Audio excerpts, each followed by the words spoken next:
Good morning, good afternoon, and good evening to all our subscribers who are joining us from different parts of the world. We welcome you to yet another exciting episode of the International Citizenship Talk, Season 1, Episode 5. Before starting the session, we would like to inform all our subscribers that this particular vlog is only meant for educational purpose. We do not recommend any individual or a corporate, and we also suggest you to kindly practice your due diligence before making any kind of investments. So, to start with, we have a very special guest again today with us, Miss Mona Jalota, who's the founder and MD of Krypton Global Investments. Miss Mona, welcome Hi. to our vlog.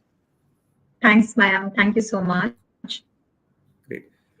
So, before starting the vlog, Mona, it'll be interesting for our audience to know more about you as to how you have formed Krypton Global. Where were you before? How things have really grown in your life in terms of your portfolio as well. So, we would like to understand more about you first. So, Mayank, I have been a pure play property professional from 2008. I worked with two of the biggest property IPCs in India, Knight Frank and Colliers, for almost a decade. And then I started Krypton Global Investments in the year 2018 Mhm. with a eye to focus and concentrate on Indians investing overseas. And it was a pretty niche business proposition that I had, and I wanted to focus on helping HNIs diversify into different markets. Um, so we started with that. Then gradually it progressed to not just pitching in international investments to Indian investors, but also to global investors. And Interesting. yeah. And then we also expanded in terms of geography. So we started the company in India. In 2022, we started our London office. And now in 24, we have our Dubai office, which is, just it's the newest baby in the family. And we are going to start focusing on serviceability in the GCC region pretty soon as well. So Interesting. that's been kind of the expansion of the Krypton services across geographies. And of course, we continue with the same methods of doing good work, quality work, giving good advisory, and everything to do with real estate comes right in our wheelhouse. Mhm. What are the key services which are offered by Krypton Global in today's day? So today's day, the two main services are international property investments and scoping out the correct investments as far as international real estate goes, or international realty goes.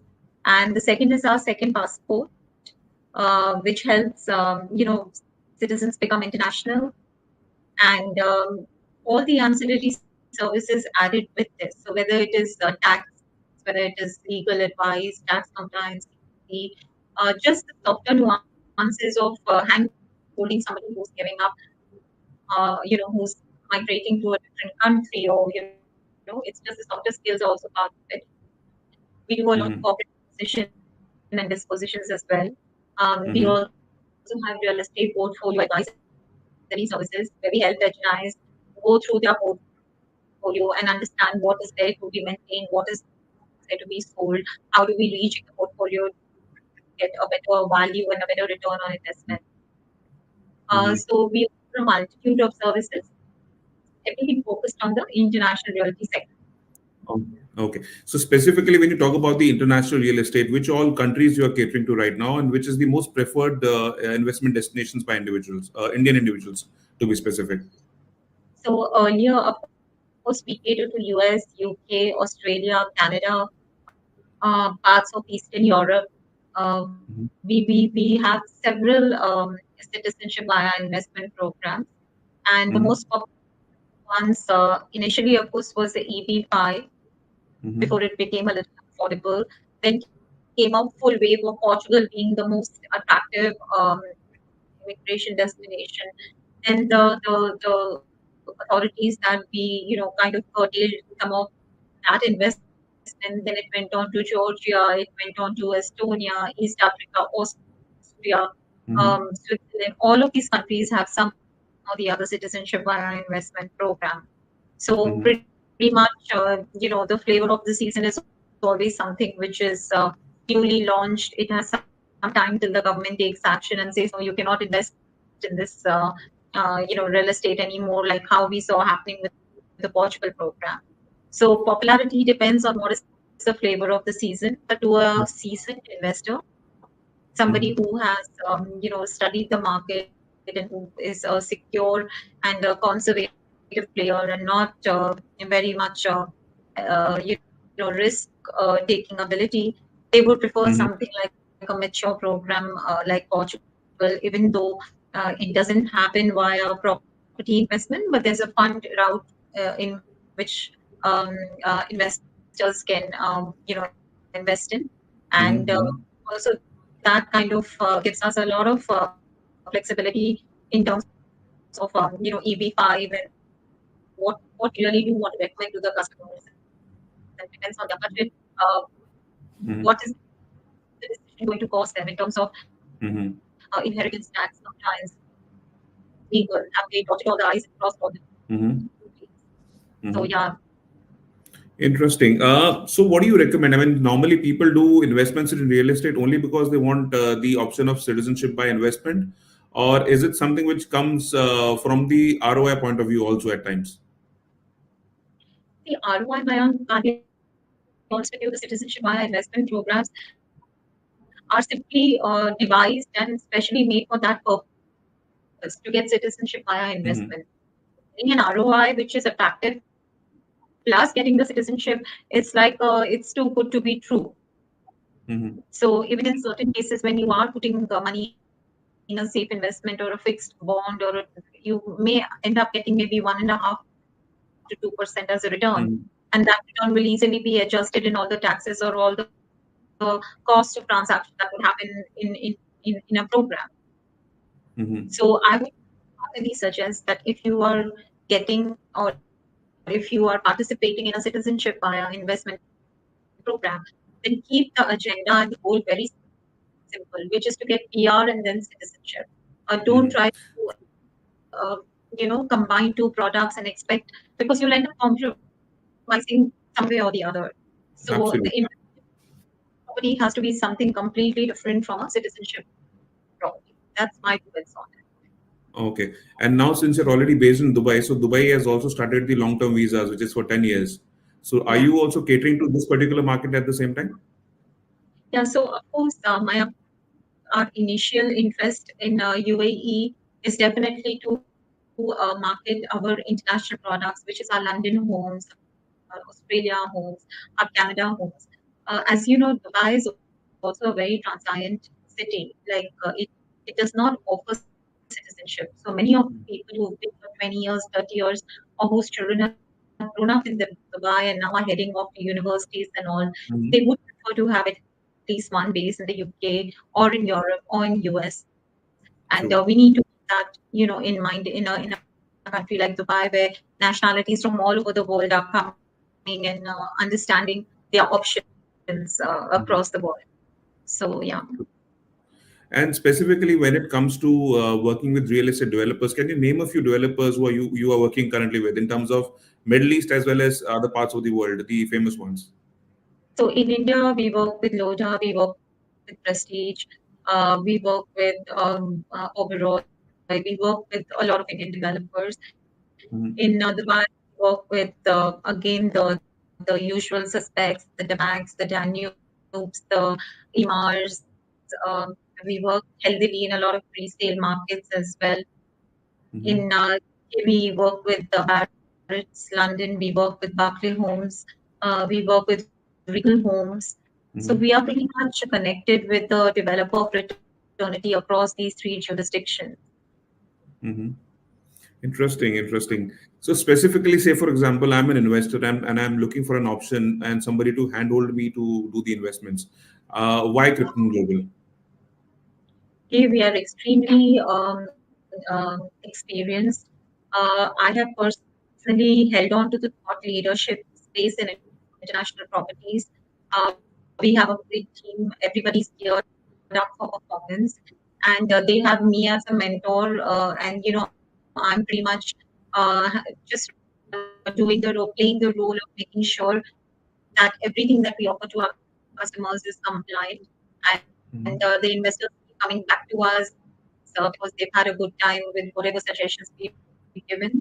So that is Mm-hmm. how we are able to the agenda. Fantastic. So, And what are the common?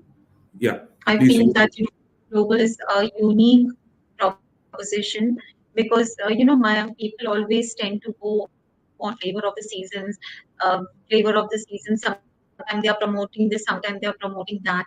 But with me, it's been a 12-year long journey fully of doing international real estate and citizenship programs for engineering. True. So that carries some weightage and value, and that's the USP of Krypton, that we offer customized solutions to our clients, regardless of whatever ancillary solutions are offered, along with the main solution of international property investment or citizenship. We make sure we handle them in everything leading up to a transaction, and not just the transaction itself. Fantastic, fantastic. So specifically, this is one of the common questions that I have been asking to all our people who have interviewed so far. That specifically, if somebody comes to you and who has no clues about any particular geography or region where he wants to invest, so how do you basically do your due diligence in terms of advising him the right way and right path of investment? What are the key criteria for investments which you think will make more sense for him to take a particular geography than the other? I think this is where really experience in this field comes in handy. Because choosing a country for a person who's wanting to be an international citizen is never about, just repeat what you said. I just need to gather my I was saying that specifically from a layman's perspective. So, say, for example, an investor comes to you. Hmm. He has the kind of expense that he wants to take up on board. He has all the resources. He's confused with geography to take. How do you do your due diligence in terms of advising him the right one? So, all the different opportunities that are available in the market, which is the best is suited to his criteria. How do you judge that? So, like I was saying, this is where the experience really comes in, because the criteria is not only about what you're selling or what you're representing. It's about to understand. It's all about understanding what is the background of you wanting to shift your country, right?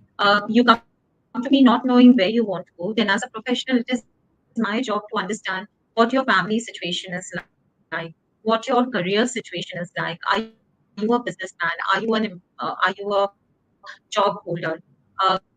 There are few parameters more than this that one can look into. Um, Mm-hmm. Mayank, and this is how we guide the person, that we make them understand what their family situation is, what is the weather like. Like, I'll give you a small example. Once we had a family which was our client, and the elderly couple, the son put them in this fancy complex where their home was on the 32nd floor, and they were just not happy in the new house. And then the owners came to me and the buyers came to Mm-hmm. me and said that, Mona, we spent so much money on this apartment and we are just not happy. And it just took a small tweak of shifting them to a ground floor apartment where there was a garden, there were reserved, there was a mandir close by, and the buyer's old parents would go into the garden, walk around in the daytime, go to their mother, enjoy that. That really changed the life of the buyer around. So it sometimes it's just sometimes it's just the economics of the decision, or sometimes it's just not based on your career. It depends a lot on your family situation as well, because you're not changing the country just to do a job and then change it back. These are not decisions to be taken in a rush. So, as an experienced advisor, for me, before I suggest any country to them, it is very essential for me to understand the fabric of their family. What are the goals and ambitions of the people who are actually wanting to change their citizenship? What do their children want to do? Who are the dependents on them? Who are the elderly dependents on them? Then it goes to what weather will suit the entire family, what will be more holistic, considering the family situation. Last but not the least, it Mm-hmm. goes to the budgetary factor. Of course, you may argue and say that, Mona, you may argue and say that, Mona, after doing all this, if the budget doesn't match, how does it matter? What kind of due diligence you've done? But Maya, we've seen Mm-hmm. that the international citizenship arena is a fast changing landscape. So it's always good to what is your ideal option and then go for an option which is within your reach and which is a safer option to take now, if your ideal option for whatever reason is not actionable or doable at this. Mm-hmm. So yeah, many a times clients, you'll be surprised, 90% of my clients come to me saying, we don't want to live in India, we want to do something, we don't know what is good for us, what are our options? Mm-hmm. And that's where Mm-hmm. True. experience consultation really helps them decide what will make them happy in their future relocation journey. Interesting. So, to start with, what are the common questions that comes to you when somebody comes to you with the eye of investing internationally and taking up residency and citizenship, or maybe taking up a real estate property as well? So, what are the common questions that comes to you once they are with you? This is So, basically meant for our audience to understand things better because these questions would be in the minds of people who are actually listening this to this vlog also right now. So, it's good at least we can discuss in detail. yeah, so regarding the property, the questions are the same. And trust me, I can't tell you that they haven't changed in the last 12 years of me doing this business. So where property Okay. is concerned, the questions are the same. Why should I buy internationally? Why should I diversify? Why should I pay so much because the rupee is so devalued in terms of international currency? How do I hedge my bets? How do I know I'm getting a good deal for my money? How do I know you've not hiked up the price to what the developer has said and you're pitching something to me? What are the legal compliances? How does it affect my inheritance? What happens to the tax? How do I send money abroad? I want to buy a property worth £1 million, but I only have $250,000 or maybe $1 million as a family of four. How do I plan my finances in a way where I get the property of my dreams and I don't have to, and I follow the RBI guidelines? As an Indian citizen, am I allowed to take mortgage outside? How can I circumvent the rule and still get mortgage outside? How do I Mm-hmm. benefit from the depreciating value of the rupee? So I think these are very, very basic questions, and the simple answer also I will give for the benefit of the viewers watching this Mm-hmm. blog, that international property investment earlier was a luxury, now it's a need. We must diversify our property portfolio. Just Mm-hmm. as people are hooked on to buying American stocks, American equities, European stocks, doing the whole trading game, property is a no-brainer investment. Always internationally, you not only Mm-hmm. benefit from every time the rupee devalues, you benefit from the currency aspect of it. That's the least Mm-hmm. important reason to purchase a property abroad. You make an asset in a different part of the world. You enjoy the lifestyle and culture. You enjoy the good rental returns of that particular area. You always have a home which your children can go, your grandchildren can go and enjoy. As regards selling of the money, I would strongly advise everybody understand and read the RBI guidelines. The RBI is not against you Mm-hmm. investing if you follow the procedure to the T. They have a lot of relaxations in the policies. They have a very, very open forum where you can actually go and discuss honestly with them that, hey, I want to buy this property. These are my funds, and this is how much I want to sell. You can ask for their permission. So, that fear that many consultants have put in the hearts of investors to say, hey, RBI is saying you can't do this, RBI is saying you can't do that. RBI is not saying anything of that sort. So you read, understand the rules properly, go to an experienced consultant, just plan your journey. Nobody wants you to not have a home of your dream. You just need to plan well. So Mm-hmm. that's the kind of questions and answers that come on the real estate part of it. Mm-hmm. As you said, Interesting. citizenship via Mm-hmm. investment. It's a whole different arena of questions that get thrown around. So one is, I'm very emotional about India. There's nothing left for me in India, but I Mm-hmm. still don't want to give up my Indian passport. What do I do? Mm-hmm. Then it comes, okay, oh, if I take citizenship via investment program, do I have to change my passport immediately? I really want to do this because I want visa to travel. I really want to do this because my business is going to do better abroad. What do you feel about it? Which country do you think is the best for me? Mm-hmm. How much is the investment? How much do you think we can go minimal on the investment? Is there any way the Mm-hmm. 500,000 euros that I need to invest to get a PR of Portugal, can we find a way to make it 100,000 euros? Mm-hmm. True. Questions that are asked, and once again, my short reply to all of this is changing your passport is a big decision. I would always recommend people to enjoy the PR for a couple of years, see how their business fares, see how their travel fares, see how they feel. about the country that is issuing the PR. Please do Mhm. not circumvent the rules. Pay the price that it takes. I mean, today you're getting citizenship of a European country with all its benefits and having a first world passport with all the ease of travel that you anyway which was a determining factor for you anyway opt for this visa. So why would you want to, why would you do any kind of shortcut methodology when you're starting a whole new journey of life? So short answer to all of Interesting. this is choose your country wisely. Always go in for a PR. Experience the country, experience the benefits of being a PR holder, and then make up your mind whether you wish to genuinely, let go of your Indian passport or whichever country's passport you're holding, and get on to a different passport. Mhm. Check out the tax laws, check out the inheritance laws, see what are your legal rights if you're a citizen of the country, and what are your legal rights if you're a PR holder of it. So finding the Interesting. nuances and the differences between being a PR holder and a citizen is extremely, extremely important to make your final decision whether you want to let go of your passport or not. Interesting. Interesting. So specifically, if somebody comes with you with a thought process of investing in one geography, this is another interesting question because some people have already done their due diligence, they have already done their homework, and then they come to you. But after listening to him, you could actually make out that that particular investment is not suitable for him. And were you able to alter his decisions later on? Was there any of such case for you? So I have experienced both sides of it. I've experienced where somebody came to me with their mind very, very firmly made up that this is the only route they need to take because they needed a passport immediately and they wanted this, they wanted that. And it took me a lot of fact finding and a lot of discussions with them to make them understand that the country that they were considering was not very well Mhm. looked up to because this was an Indian client. So India did not look up very well to the country, didn't have a very good reputation with the Indian government.